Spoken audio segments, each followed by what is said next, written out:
Do you ever get that need to just vent about the people in your life? Not about your enemies, but about your friends. The ones you care about, the ones you'd go to war for, but also the ones who drive you absolutely crazy.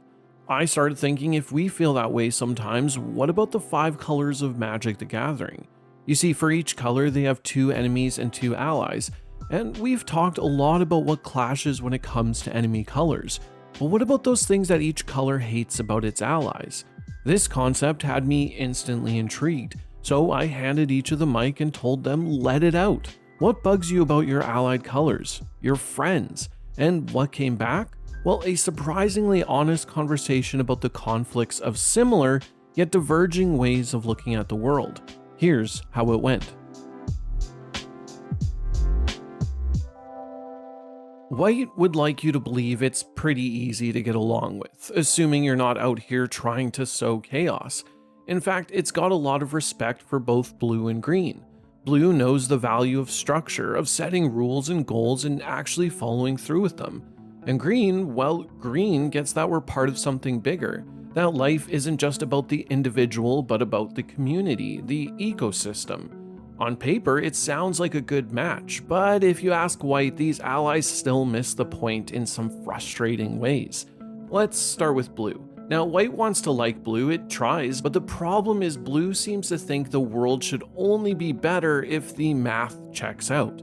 Like, if you can't prove it with a graph or a theory, then why bother?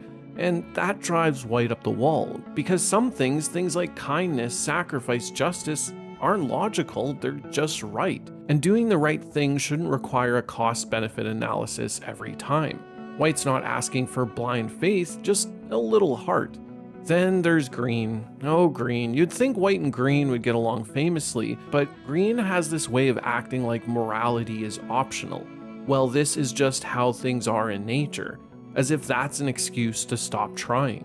White believes we can do better and that we should do better, and green's whole accept your place within the whole attitude feels dangerously close to apathy. Also, don't get white started on green's obsession with strength and survival. That may be fine for animals, but people need rules and values, not tooth and claw. So while white sees both of its allies as important relationships, it also sees how quick they are to step aside when real conviction is needed. Blue hides behind reason, green hides behind nature, but white stands firm, because someone has to. Blue's not exactly the life of the party, but it doesn't really mind. It's not trying to win anyone over, it's too busy thinking, planning, improving. That said, it still finds a strange sort of kinship in white and black. Odd company, sure, but useful. Both are colors that can at least see the potential in either the world around them or within themselves. White wants order, black wants power, 2 very different ideas, but at least they're looking forward. Still, it's not like blue agrees with how they get there. Take white for instance. White means well, but good luck getting through a conversation without hearing about duty or morals, or how this just isn't right. It's exhausting. Why should progress be bound by what's comfortable? If something can be improved, then it must be improved, regardless of whether it makes you feel warm and fuzzy inside. Blue gets frustrated because white always seems to stop just short of true innovation. It's so obsessed with doing things quote-unquote the right way that it ends up dragging its feet every step of the way. Then there's black, and let's be honest, black does get it, at least the part about ambition. It wants to rise, to learn, to claim what others won't, and blue respects that drive. But black always goes about it the wrong way. It cuts corners, chases power for power's sake, and never stops to ask if it's making the smartest move, or just the quickest one. There's brilliance there, sure, but no patience, no precision.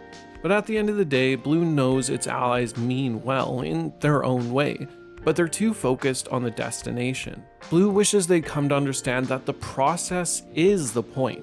The learning, the iteration, the refinement. That's how real progress is made, not by rushing in or setting arbitrary rules, but by moving forward with intention.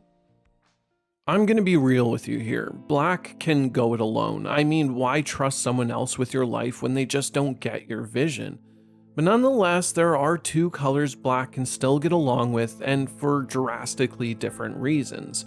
Where blue is an ambitious color with its eyes set on the future, and red, well, at least red knows how to have some fun, unlike the other overly serious colors on the color pie. But this isn't to say that Black is cool with how each of its friends conduct themselves. They both seem to be so close and yet really miss the point of life. Let's take blue for instance. Sure, it's always looking forward to what it calls perfection, but if you ask Black, blue's the kind of color to get lost in the weeds. Overthinking, planning, and calculating has it moving at a snail's pace, wasting its life away just so it can be so sure where it wants to go, like it's the only color that truly understands anything. But then on the opposite side, you have red, who only thinks of what it wants in the present. Sure, we should definitely satisfy our desires, Black gets that, but simply following every whim will have you missing what could be. To Black, red is the kind of color you take along with you to a party, but never is one to count on for anything meaningful. At the end of the day, it's all good and well. Black's just fine using each of its friends for what they're useful for, as you really shouldn't ever count on anyone but yourself anyway. Red considers itself an easy color to get along with. I mean, as long as you don't tell it what to do, then you can have a lot of fun with it. That's why it finds its friendship with either Black or Green to be rather agreeable. I mean, Black at least knows how to get down, and Green sees the value in a stripped down life. But here's the thing, just between you and me, red finds these colors to be a bit much at times. You know, Black, for all its claims as a color for those who aim for self-satisfaction, it sure puts a lot of weight into what it can get from others and the world around it. Red figures that if Black could just relax and live in the moment, it would be a lot easier to get along with. The reality is that if you're always looking for what you can get, you're missing what you already have. Black needs to just learn to go with the flow, and Red's sure it would find happiness if it did. When it comes to Green, well, it's another thing entirely. There's just something about Green that feels sort of high and mighty, like they have all the answers, always going on about your place, the bigger picture, and blah blah blah. Really, it's just a bunch of hot air. Kinda reminds Red of what it doesn't like about White, but hey, that's just me. Green acts like it's all about being open and free, and yet it's always talking about finding your place and the laws of nature, the rules of the strong. If you ask Red, that sounds a lot like some arbitrary definitions and restrictions, but hey, everyone's got their thing, and Red just wishes its friends would simply strip back all the big talk and live a little. Green doesn't really expect much from its friends. As long as you're not directly hostile to its way of being, then you can get along with Green. Red, for instance, understands the importance of following that guiding voice within us all. Whether that takes the form of instinct or impulse, Green doesn't mind. White, as its other ally, jives with the concept of finding a sort of balance or harmony through community, which is admirable. But let's be real here, it sort of feels like both of them are missing the bigger picture.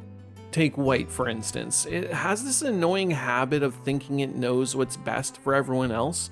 It's always pushing rules, laws, and structure where it shouldn't be, instead of allowing our nature to play out as it has for millions of years. I mean, Green has seen many civilizations rise and fall, who all thought they knew better than nature itself, and yet it's only nature who stood through it all. Just saying. Then you have Red. Okay, sure, you run on impulse, but that impulse can often be destructive. What's the point of following your heart when that heart can be a raging flame? Take those damn goblins, for instance. Green wouldn't trust them to see the beauty inherent to the world around them for 1 second. Like I said, these colors are close, but they lack perspective. Whether that's pushing ideas where they need not be, or following impulses blindly without a consideration for the root of those very impulses. As you can see, even friends don't always see eye to eye on everything. We make friends with people because we are compatible in some way, sure, but we're all made up of our own experiences which skew the way we see the world. It's important to find those places where we agree, that's true, but it's also alright to recognize where our roads diverge. Because at the end of the day, if you just surround yourself with people who have the same view of things as yourself, you'll never grow or learn. Thanks for watching. It was fun as always to do a bit of a thought exercise and allow each color to get something off their chest. Share this video with a friend and maybe have an honest discussion where your similar philosophies conflict. The outcomes could be insightful, or you might just have an argument. And with that, friends, I will catch you in the multiverse. Bye.